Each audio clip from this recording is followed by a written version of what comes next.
ఈరోజు ఈ కుల మతాల పిచ్చి మేడకెక్కితే మనిషి ఇట్లాంటి ఉన్మాద చర్యలకే పాల్పడతాడని చెప్పడానికి గొప్ప నిదర్శనం ఇట్లాంటి సంఘటనలు. మన తెల్లారిపూర్లో జరిగిన ఘటన కావచ్చు, ఈరోజు నాగర్కర్నూలులో జరిగిన ఘటన కావచ్చు. ఇట్లాంటి సంఘటనలు ఈ కులోన్మాదం మతోన్మాదం తలకెక్కించుకోవడం వల్లనే అవుతాయి.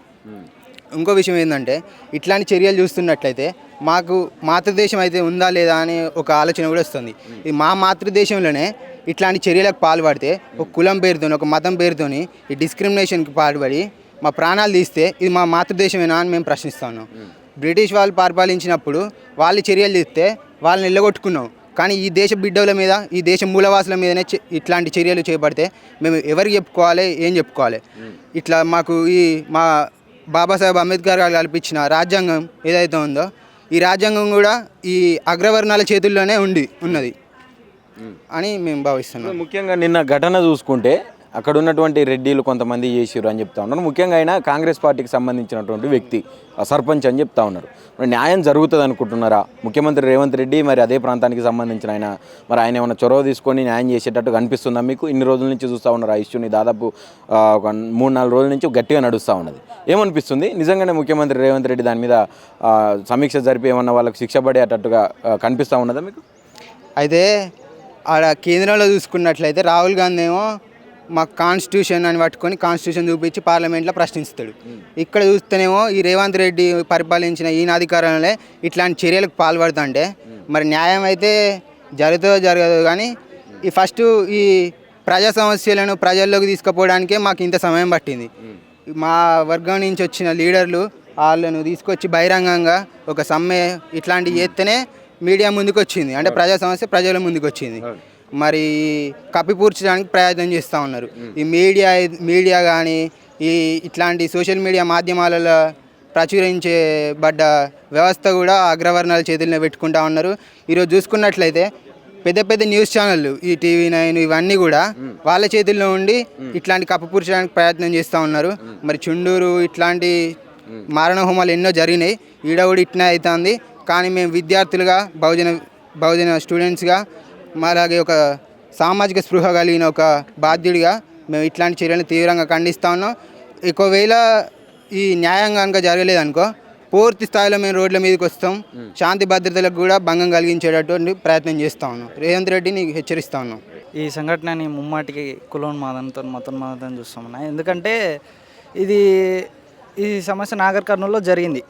ఎవరైతే చిన్న పాపను తొక్కడం జరిగిందో అక్కడ పోలీస్ వాళ్ళు ఇప్పటికీ స్పందించలేదు. ఎందుకంటే ఇది ముమ్మాటికి రెడ్డి రాజ్యం అనుకుంటారు. ఎందుకంటే రేవంత్ రెడ్డి నాగర్ కర్నూలులో ఉన్నది రెడ్డి రాజ్యమే, సర్పంచ్ కూడా రెడ్డి అంట. కాబట్టి వాళ్ళకి ఉన్న అధికార బలంతో, ఈ లెజిస్లేటివ్ ఒక బలంతో పోలీసులను కూడా అడ్డు పెట్టుకొని తప్పించుకుంటున్నారు. ఇప్పుడు మనం ఒక చిన్న ప్రెస్ మీట్ పెట్టుకున్నాం కదండి, చిన్న ప్రెస్ మీట్ పెట్టుకున్నాం, మాట్లాడుకున్నాం, సమస్య గురించే జస్ట్ మాట్లాడుకుంటున్నాం. అక్కడ ఒకసారి చూపించినట్లేదు, అటు చూపిండన్న ఎంతమంది పోలీసులు వచ్చారు. పోలీసులు ఇక్కడ రేపులు మర్డర్లు చేస్తున్నట్టే వచ్చారు. ఇక్కడ రేపులు చేస్తున్నావా, మర్డర్లు చేస్తున్నావా? ఒక చిన్న సమస్య మీద, సామాజిక సమస్య మీద మనం మాట్లాడుతున్నాం. ఇటువంటి మాట్లాడుతున్న సమయంలో ఇంతమంది పోలీసులు వచ్చారు, పోలీసు బలగాలు వచ్చినాయి. కానీ ఆ సమస్య అంత పెద్ద సమస్య అయింది. 2 నెలల పాపని చంపేశారు. కానీ ఎందుకు పోలీసులు రియాక్ట్ అవ్వడం లేదు? చెప్తున్నారు కదా, కొంతమందిని రిమాండ్ చేసినాం ఇంకా అని చెప్పి మాట్లాడుతున్నారు. రిమాండ్ ఎవరు చేస్తారు అన్న? మన సమస్య గురించి మనం రోడ్ల మీదకి వస్తుంటే మనల్ని సెక్షన్ల కింద చెప్పి మనల్ని తీసుకుపోయి పోలీస్ స్టేషన్లో పెడతారు. కానీ మన రోడ్ల మీదకి వస్తే మనల్ని అక్కడ దానికి సంబంధించిన ఎవరైతే DSP ఉన్నారో శ్రీనివాసు, ఆయన ఏం చెప్తున్నాడు అంటే అసలు ఇదంతా ఆ రోజు జరగలేదు, ఇది ఒక చిన్న పంచాయతీ అని చెప్పి పంపించినాం అని చెప్పి మాట్లాడుతున్నాడు. ఏమనిపిస్తుంది ఆ మాటలు?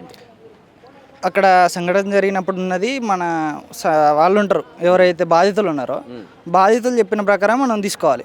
బాధితులు చెప్పింది కాదు, పోలీసులు చెప్పిందే కరెక్ట్ అని మనం ఎట్లా అంటాం అన్న? పాప మీద ఇంకా ఎలాంటి చిన్న స్క్రాచ్ కూడా పడలేదు అని చెప్తూ మాట్లాడుతున్నారు పోలీసులు. ముఖ్యంగా స్క్రాచ్ పడింది, పాపని మూట కట్టుకొని తీసుకోపోలేరు కదన్న. పాపకి చాలా దారుణంగా తొక్కి చంపేసారు కాబట్టి, పాపకి చాలా గాయాలైనాయి కాబట్టి పాపని ఆ విధంగా కనీసం ఫేస్ కూడా చూపించలేదు అంటే అసలు చిన్న గాయం కాలేదంటే ఎట్లా నమ్ముతావు అన్న?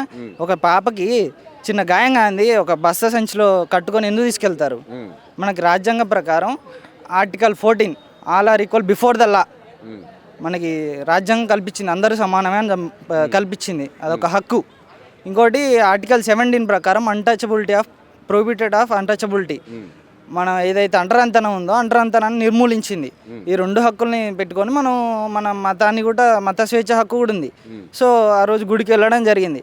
ఇంకొకటి మనం హిందూ సోదరులకు కూడా చెప్పడం ఏమిందంటే హిందూ ఐక్యత వర్ధిల్లాలి అంటారు. బంగ్లాదేశ్లో అంతమంది హిందువులని దాడులు జరిగితే రోడ్ల మీదకి వచ్చారు. ఇప్పుడు ఏరి హిందువులు ఏరి హిందూ సంఘాలు ఏరి బహుజన సంఘాలు ఎవరు స్పందిస్తలేరు హిందూ నాయకులు ఎవరున్నారన్న మన కాలేజీలో హిందువులు వచ్చిర్రా? బహుజన సంఘాలేగా ప్రెస్ మీట్ పెట్టింది. మన హిందూ సంఘం బహుజనులు హిందువులు గారా అసలు ఎందుకు మరి హిందువులు ఎందుకు ప్రశ్నిస్తలేరు ఎందుకు వస్తలేరు?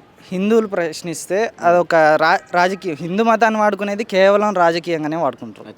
ఓట్ బ్యాంకింగ్ కోసం వాడుకుంటారు. బీసీ ఎస్సీ ఎస్టీ హిందువులని కేవలం ఓట్ బ్యాంకింగ్ కోసం మాత్రమే వాడుకుంటారు. తర్వాత వదిలేస్తారు.